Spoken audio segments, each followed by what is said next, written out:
إن الذين يكتمون ما أنزل الله من الكتاب ويشترون به ثمنا قليلا أولئك ما يأكلون في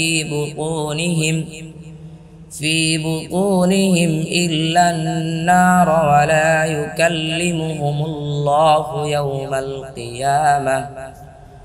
يوم القيامة ولا يزكيهم ولهم عذاب أليم 174 নিশ্চয় যারা গোপন করে যে কিতাব আল্লাহ নাজিল করেছেন এবং এর বিনিময়ে সামান্য মূল্য গ্রহণ করে তারা শুধু আগুনই তাদের উদ্রে পুড়ে।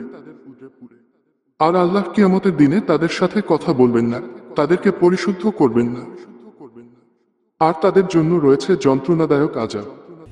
أولئك الذين اشتروا الضلالة بالهدى والعذاب بالمغفرة فما أصبرهم على النار 175 তারাই হিদায়াতের পরিবর্তে পথভ্রষ্টতা এবং মাগফিরাতের পরিবর্তে আযাব ক্রয় করেছে। আগুনের উপর তারা কতই না ধৈর্যশীল।